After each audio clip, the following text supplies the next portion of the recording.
نماز کے لیے جب کھڑے ہوتے ہیں تو سب سے پہلے نیت کی جاتی ہے۔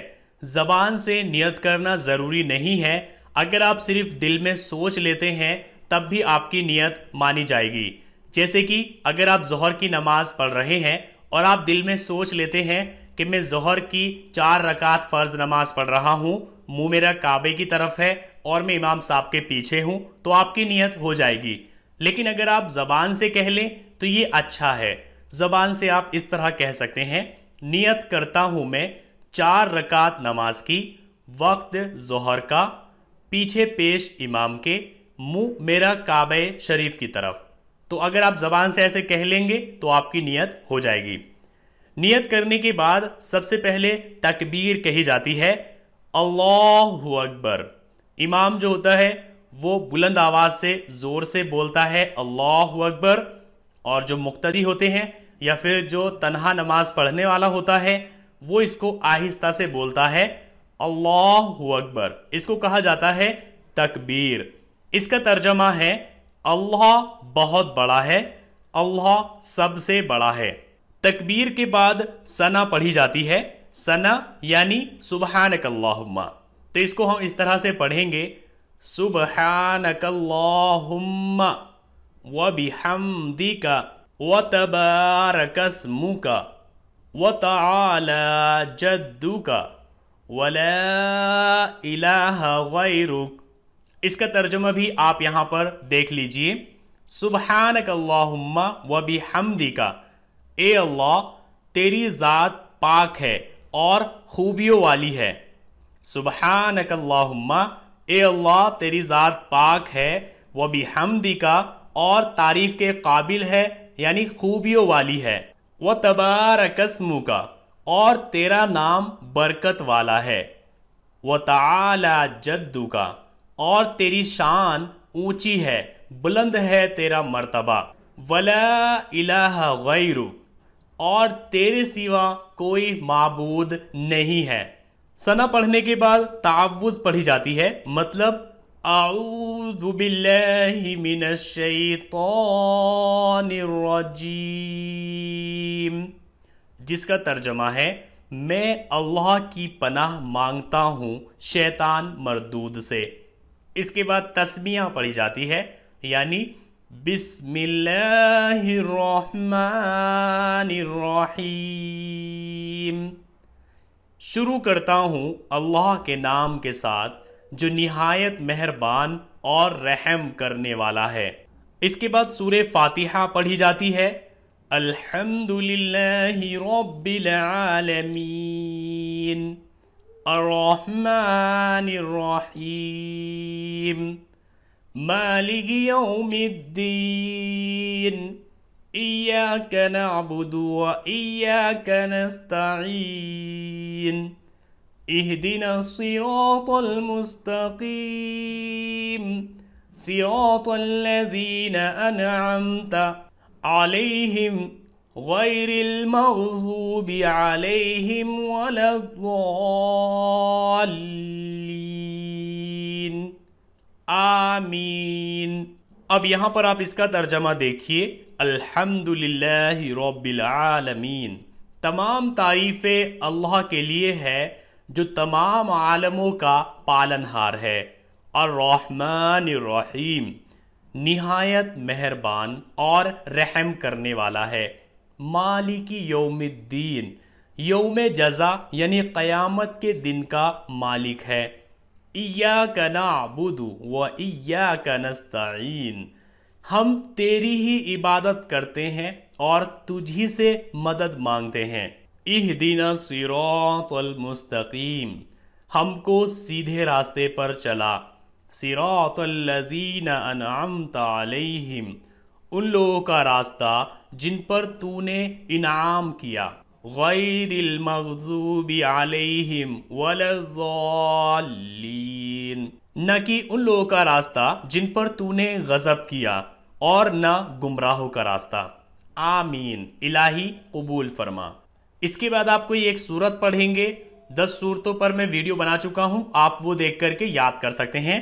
تو جیسے کہ یہاں پر ہم سورہ اخلاص پڑھیں گے، قل هو اللہ احد اللہ الصمد لم یلد ولم یولد ولم یکن لہ کفوا احد۔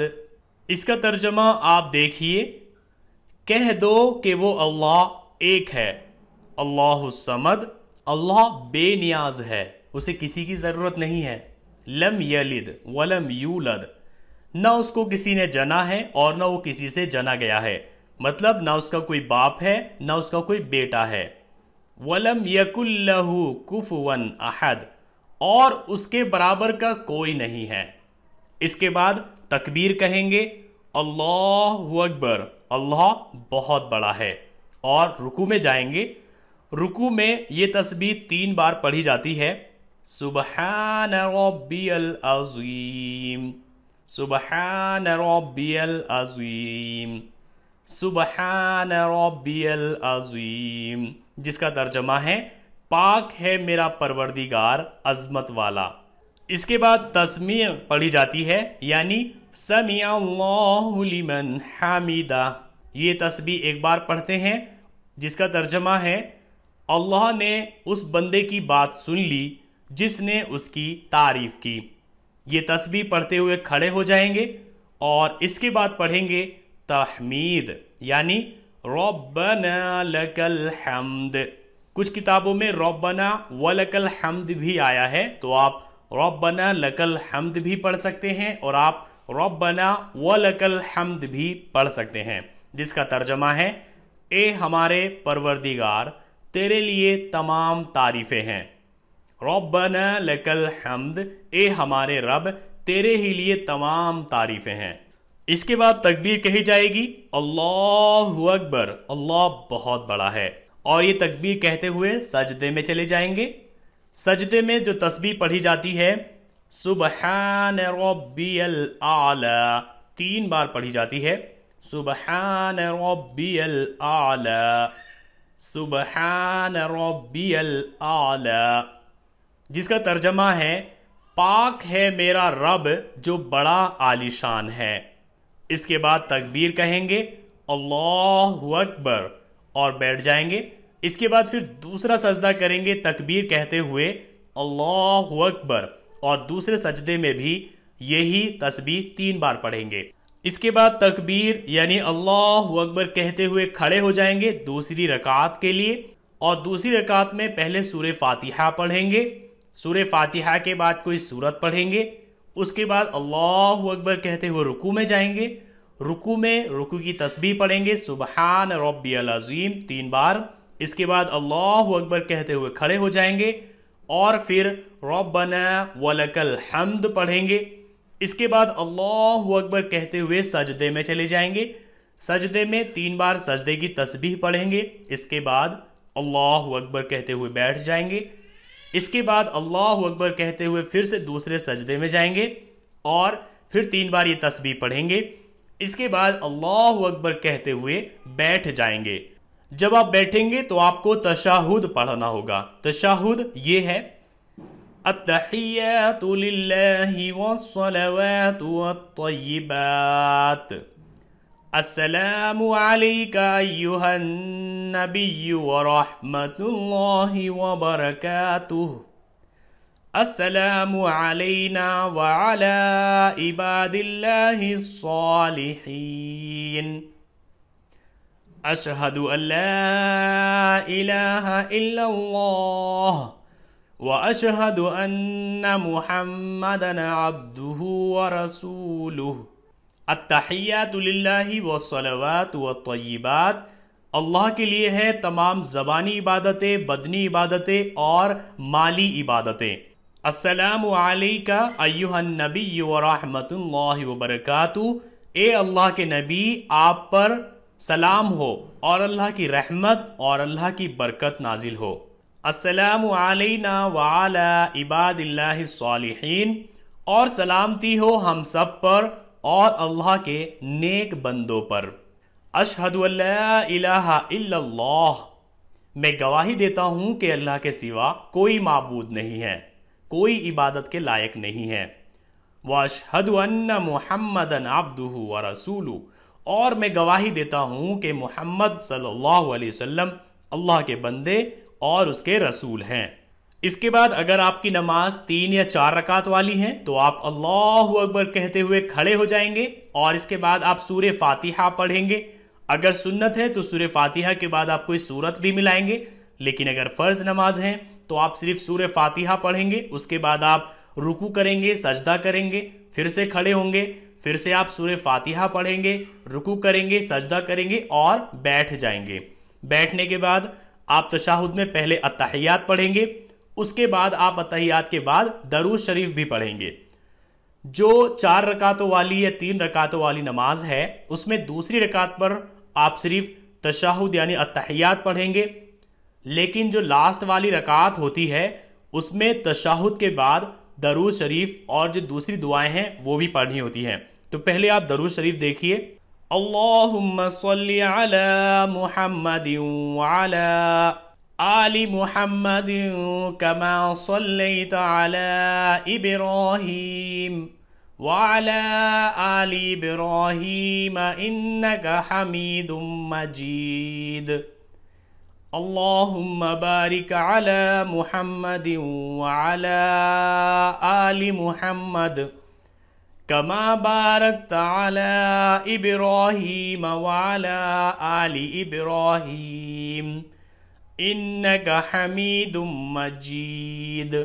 درود شریف کا ترجمہ دیکھیے، اللہم صلی علی محمد وعلی آل محمد، اے اللہ درود بھیج، رحمت بھیج محمد صلی اللہ علیہ وسلم پر اور محمد صلی اللہ علیہ وسلم کی آل پر، کما صلیت علی ابراہیم وعلی آل ابراہیم، جیسے کہ تو نے رحمت بھیجی ابراہیم علیہ السلام پر اور ابراہیم علیہ السلام کی آل پر، انک حمید مجید، بے شک تو تعریف والا اور بزرگی والا ہے یعنی بڑائی والا ہے۔ اللہم بارک علی محمد وعلی آل محمد، اے اللہ برکت بھیج محمد صلی اللہ علیہ وسلم پر اور محمد صلی اللہ علیہ وسلم کی آل پر مطلب اولاد پر، کما بارکتا جیسے کہ تو نے برکت بھیجی، علی ابراہیم ابراہیم علیہ السلام پر، وعلی آل ابراہیم اور ابراہیم علیہ السلام کی اولاد پر، انک حمید مجید، بے شک تو تعریف والا اور بزرگی والا ہے۔ درود شریف کے بعد جو دعا پڑھی جاتی ہے اس کو دعائے معصورہ، دعائے مغفرت، دعائے استغفار بھی کہا جاتا ہے، کیونکہ اس میں ہم اپنے گناہوں کی معافی مانگتے ہیں۔ تو اس کو بھی آپ یہاں پر دیکھیے، اللہم انی ظلمت نفسی ظلما کثیرا ولا یغفر الذنوب الا انت فاغفر لی مغفرتا من عندک وارحمنی انک انت الغفور الرحیم۔ اب یہاں پر آپ اس کا ترجمہ دیکھیے، اللہم انی ظلمت نفسی ظلما کثیرا، اے اللہ میں نے اپنے آپ پر بہت ظلم کیا ہے، ولا یغفر الذنوب الا انت، تیرے سوا کوئی گناہوں کو معاف کرنے والا نہیں ہے، فاغفر لی مغفرتا من عندک، تو پس اپنی طرف سے خاص بخشش سے مجھے بخش دے، وارحمنی اور مجھ پر رحم فرما، انک انت الغفور الرحیم، بے شک تو بخشنے والا اور رحم کرنے والا ہے۔ اس کے بعد ایک اور دعا پڑھی جاتی ہے، ربنا آتنا فی الدنیا حسنہ وفی الآخرۃ حسنہ وقنا عذاب النار۔ اس کا ترجمہ آپ دیکھیے، ربنا آتنا فی الدنیا حسنہ، اے ہمارے رب ہمیں عطا کر دنیا میں اچھائی، وفی الآخرۃ حسنہ اور آخرت میں بھی اچھائی، وقنا عذاب النار اور بچا ہمیں آگ کے عذاب سے۔ اس کے بعد سلام پھیرنا ہے، پہلے دائیں جانب پھر بائیں جانب۔ سلام پھیرتے ہوئے کہیں گے السلام علیکم ورحمۃ اللہ، اور دل میں نیت ہونی چاہیے دائیں طرف والے فرشتوں کی، اور اگر آپ نماز جماعت کے ساتھ پڑھ رہے ہیں تو دائیں طرف والے نمازیوں کی۔